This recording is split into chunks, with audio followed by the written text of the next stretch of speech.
ഖത്തറിലെ ജയിലുകളിൽ മോചനം കാത്തു കഴിയുന്നത് നിരവധി മലയാളികൾ. ലഹരിമരുന്ന് കേസുകളിലും ചെക്ക് കേസുകളിലും ശിക്ഷിക്കപ്പെട്ടാണ് ഇവർ വർഷങ്ങളായി ജയിലിൽ കഴിയുന്നത്.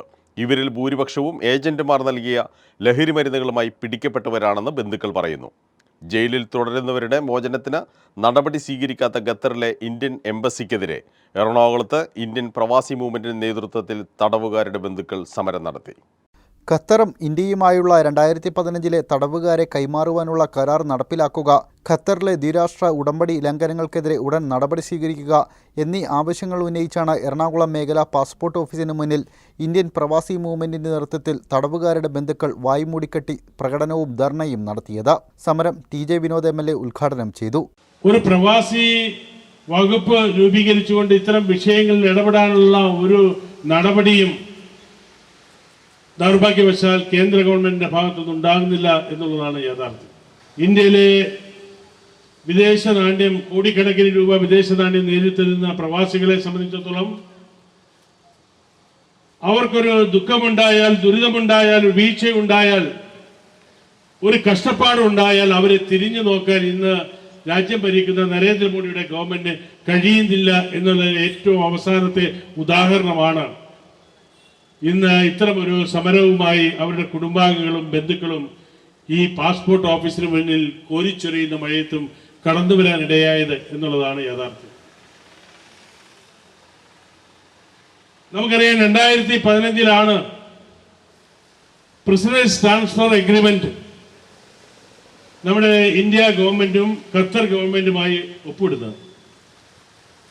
ആ ഒപ്പിട്ടതിനെ തുടർന്ന് ഏകദേശം 900-ഓളം ജയിലിൽ കഴിയുന്ന ഈ പ്രവാസികൾ അവരെ രാജ്യത്ത് തിരിച്ചു കൊണ്ടുവരുമെന്നായിരുന്നു നരേന്ദ്രമോദി ഗവൺമെന്റ് അന്ന് രാജ്യത്തെ ജനങ്ങളോട് പറഞ്ഞത്. അതുമായി ബന്ധപ്പെട്ട് ഖത്തർ അമീർ നമ്മുടെ രാജ്യം സന്ദർശിക്കാൻ വന്നു. ഗവൺമെന്റുമായി, പ്രധാനമന്ത്രിയുമായി കെട്ടിപ്പിടിച്ച് ആലിംഗനം ചെയ്ത് ഇരു രാജ്യങ്ങളും തമ്മിലുള്ള എഗ്രിമെന്റുകളെല്ലാം നടപ്പാക്കാനുള്ള നടപടികളെല്ലാം സ്വീകരിക്കും എന്ന് പറഞ്ഞുവെങ്കിലും നാളിതുവരെ അതുമായി ബന്ധപ്പെട്ട ഒരു നടപടിയും സ്വീകരിക്കുന്നില്ല എന്നുള്ളതാണ് യാഥാർത്ഥ്യം. ഇവിടെ അധ്യക്ഷൻ സൂചിപ്പിച്ച് ഇതുമായി ബന്ധപ്പെട്ട് വിദേശകാര്യ വകുപ്പിന്റെ ഉദ്യോഗസ്ഥന്മാർ, അതുമായി ബന്ധപ്പെട്ട് എംബസി ഒരു നടപടിയും സ്വീകരിക്കുന്നില്ല എന്നുള്ളതാണ് യാഥാർത്ഥ്യം. നമുക്കറിയാം, വിദേശത്ത് ഒരു ഇന്ത്യൻ പൗരന് എന്തെങ്കിലും ബുദ്ധിമുട്ടുണ്ടായാൽ അവരെ സഹായിക്കുന്നതിന് വേണ്ടിയിട്ടാണ് നമ്മുടെ രാജ്യാന്തര തലത്തിൽ എംബസികളുടെ പ്രവർത്തനം നടത്തുന്നത്. ഇന്ത്യൻ പ്രവാസി കോൺഗ്രസ് പ്രസിഡന്റ് RJ സജിത്ത് അധ്യക്ഷത വഹിച്ചു.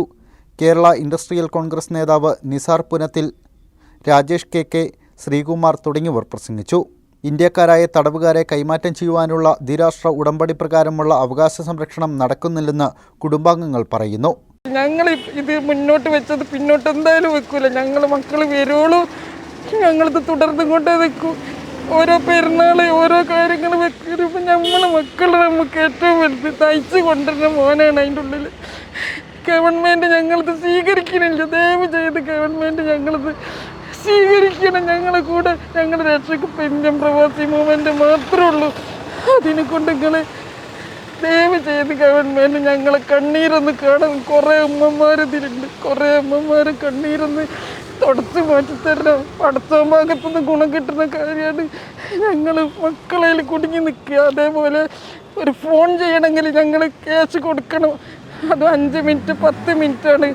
അതിലിപ്പോൾ ഇന്ത്യൻ പ്രവാസി ഇത് എന്താണ് നമ്മളെ ഖത്തർ എംബസി ഫോൺ ചെയ്യാൻ വരെ ആരെങ്കിലും പൈസ അവിടെ കൊടുത്താൽ അത് കൊടുക്കണില്ല. അവിടെ അത് കൊടുക്കാതെ തിരിപ്പിക്കുക ചെയ്യണത് ഖത്തർ എംബസി. അത്ര സഹായങ്ങൾ ചെയ്യണില്ല. അവരടുത്ത് പോയി നോക്കണില്ല. പോയി നോക്കിയെന്ന് പറഞ്ഞിട്ട് ഇപ്പോൾ പുതിയൊരു മാഡം വന്നിട്ടുണ്ട്. അവർ കയ്യിലാണ് എല്ലാവരും ക്യാഷും ഉള്ളത്. അത് കൊടുക്കണില്ല. ഞങ്ങളെന്താ, ഞങ്ങളെ മക്കൾ ഒരു നേരം ഞങ്ങളെ വിളിച്ചോട്ടെ എന്ന് വിചാരിച്ചിട്ട് 5 മിനിറ്റ് 10 മിനിറ്റേ ഉള്ളൂ. അതിൽ മക്കൾ വിളിക്കാൻ സമ്മതിക്കണില്ല. ക്യാഷ് അവരെ കയ്യിൽ കുടുങ്ങിക്കിടക്കുക. അത്ര ഞങ്ങളെ പീഡിപ്പിക്കേണ്ട. എത്രയും വേഗം ഞങ്ങളെ മക്കളൊന്ന് മോചിപ്പിച്ച് ഇവിടെ എത്തിച്ച് കിട്ടിയാൽ. തടവുകാരുടെ മോചനത്തിനായി ഇന്ത്യൻ പ്രവാസി മൂവ്മെന്റും കുടുംബാംഗങ്ങളും പ്രധാനമന്ത്രി ഉൾപ്പെടെയുള്ളവർക്ക് പരാതി നൽകിയെങ്കിലും കേന്ദ്ര സർക്കാരിന്റെ ഭാഗത്തുനിന്ന് കാര്യമായ നീക്കങ്ങളൊന്നും ഉണ്ടായിട്ടില്ലെന്ന ആക്ഷേപവുമുണ്ട്. ഖത്തറിലെ രാജാവ് ഇവിടുന്ന് തിരിച്ചുപോയ ദിവസം വിദേശകാര്യ മന്ത്രാലയം ഒരു വാർത്ത പുറത്തുവിടുകയുണ്ടായി. 2024 കൊറോണ കാലത്ത് 84 ആളുകളെ അവർ മോചിതരാക്കിയിട്ടുണ്ടെന്ന്. 2024 എവിടെയായിരുന്നു കൊറോണ? 2020 കൊറോണ ഉണ്ടായിരുന്നത്. അക്കാലത്ത് അവർ മോചിതരാക്കിയത് 52 ആളുകളെയായിരുന്നു. ഇതുപോലെയുള്ള കള്ളങ്ങൾ പടച്ചു വിടുന്നതിൽ മാത്രമാണ് നമ്മുടെ കേന്ദ്ര വിദേശകാര്യ മന്ത്രാലയത്തിൻ്റെ ശ്രദ്ധ.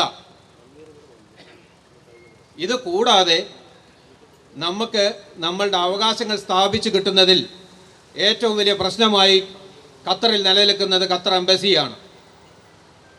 ഇതിനു മുമ്പ് നാം ഒരുപാട് 100-ലധികം പരാതികളാണ് ഇന്ത്യൻ പ്രധാനമന്ത്രി മുമ്പാകെ സമർപ്പിച്ചിട്ടുള്ളത്. ഇതിലെല്ലാം തന്നെ ഖത്തർ എംബസിയുടെ ഉത്തരം എന്തായിരുന്നു എന്ന് വെച്ചാൽ, ഇവരെല്ലാവരും നീണ്ട കാലത്തേക്ക് ശിക്ഷ വിധിക്കപ്പെട്ട് ജയിലിൽ കഴിയുകയാണ്.